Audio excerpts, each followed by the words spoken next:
We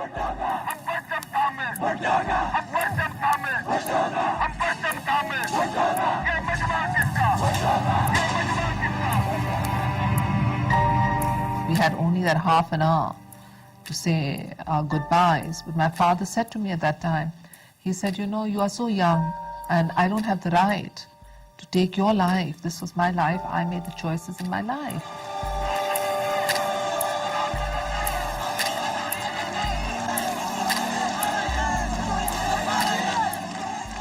I said no. I mean, it just came out immediately. I said no. And, you know, it makes me sad even now. But I said no, and I held his hand. And I decided to go on.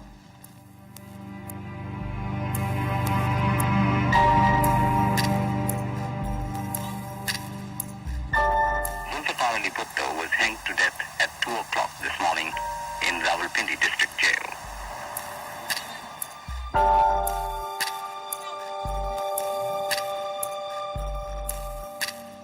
I remember when I finally walked into the presidential palace with the red carpets and the chandeliers and the turbaned guards standing stiffly at attention, and I went up the elevator and finally walked into the room.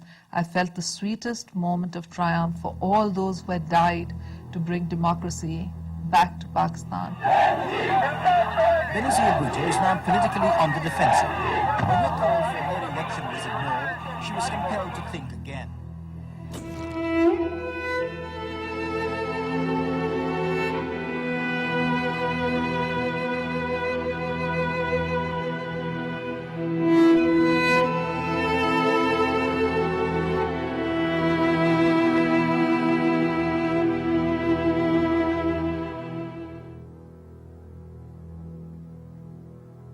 De fleste historiske begivenheder er startet med et menneske, der har truffet et valg.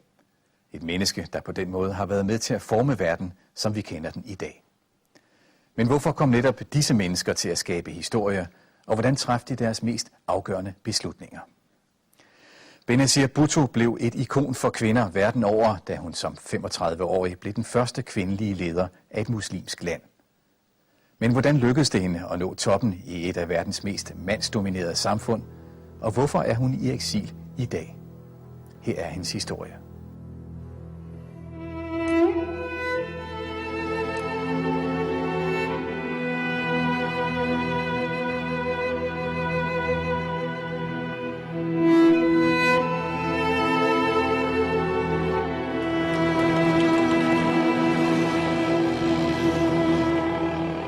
Benazir Bhutto var premierminister i Pakistan.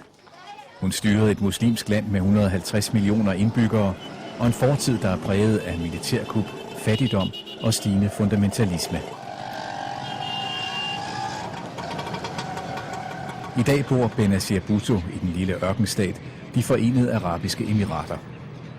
You got involved in politics at a fairly early age.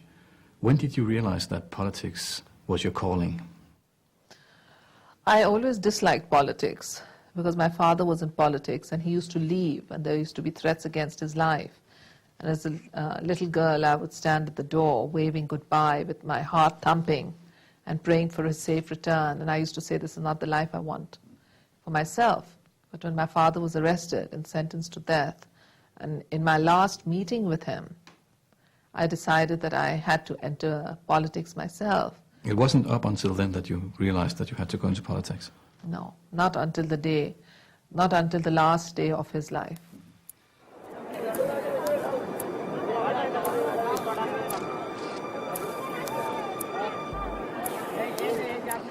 Benazir Bhutto kommer fra en velhavende familie. Hendes far, Zulfikar Ali Bhutto, var en karismatisk og succesfuld politiker, og han blev Pakistans premierminister i 1973. So this is my message to the world and to the people of Pakistan. Have faith, have confidence in your elected leaders.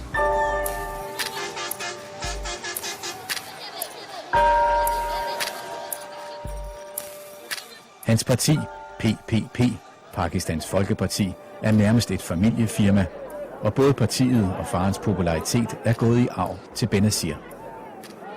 You grew up as the daughter of a wealthy family. How would you describe your childhood home and your upbringing? It was a carefree world. My father and my mother were very much around us, and I felt very secure in my childhood, something that I don't feel once I became an adult, but I used to feel very secure in my childhood, very happy. I was a pampered and child of doting parents who used to spoil me with enormous suitcases of presents every time they went abroad. Life was then very different.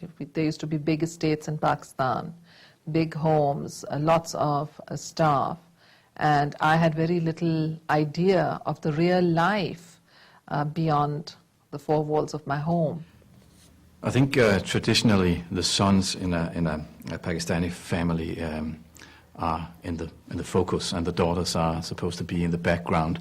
Was that the case in your family as well? I was allowed to speak up at the dinner table because of my father. My father would sit at the head of the table, and I, as the eldest child, would sit at the other head of the table, and I thought this was very normal. But later on, when I grew up and went to other people's homes, I realized that no, I went to my friend's house and I was shocked to find that when her fathers and her brothers sat down to eat, she didn't. And her mother and her sister sat down to eat the leftovers after the male members had finished eating. But where did this idea come from, your father's idea that men and women should be equal?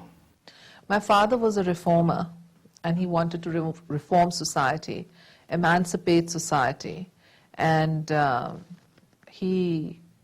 just accepted it. I mean, he wanted me to go for education, and my aunts and my mother all said, please don't send her to university. No man will marry her if you send her to university, because the ultimate in a woman's life was considered to be a good marriage, and women who were educated were then considered to end up as spinsters. So, but it was my father who said, no, I want my daughter to have an education. I'd like to talk a little about what has influenced you as a politician. And you studied political science in the United States and in England. And in your autobiography, you describe how impressed you were with the democracy and with the freedom of choice in these two countries. How has that influenced you? I entered a new world when I went to Harvard University as a 16-year-old undergraduate. I came from a closed society and a dictatorship, and I went to America where men and women would walk around in the most casual ways. They were not scared of their teachers. In our country, we were all in awe of authority, and they were sitting there criticizing their president, criticizing their policies, criticizing the Vietnam War.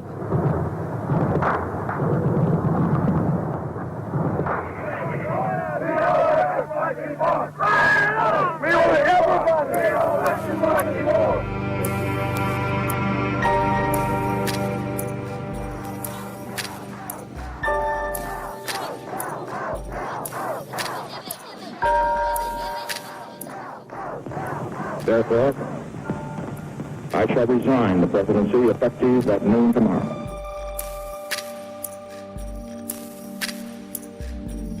It was the time of Watergate when President Nixon was being brought down. I couldn't believe that the people of a country can bring down the most powerful man in the whole world, but they were doing it. So I saw the enormous power of the people, and it liberated me. It made me more committed than ever to go back to Pakistan. I'd heard my father talk about democracy. I knew my father was involved in politics. But because I had a sheltered upbringing, I was not directly involved in his political movement. Benazir Bhutto vender hjem til Pakistan i 1977, men kun 10 dage senere bliver hendes far væltet ved et militærkup.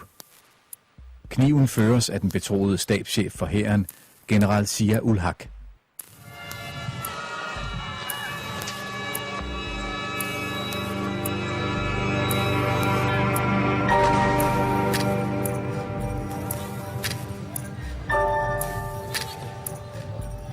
Generalen indfører militær undtagelsestilstand.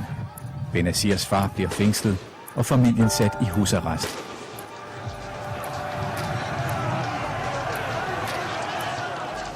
For en tid bliver Benazir sin fars stemme udadtil, og hans bindeled til familiens parti. Men en tid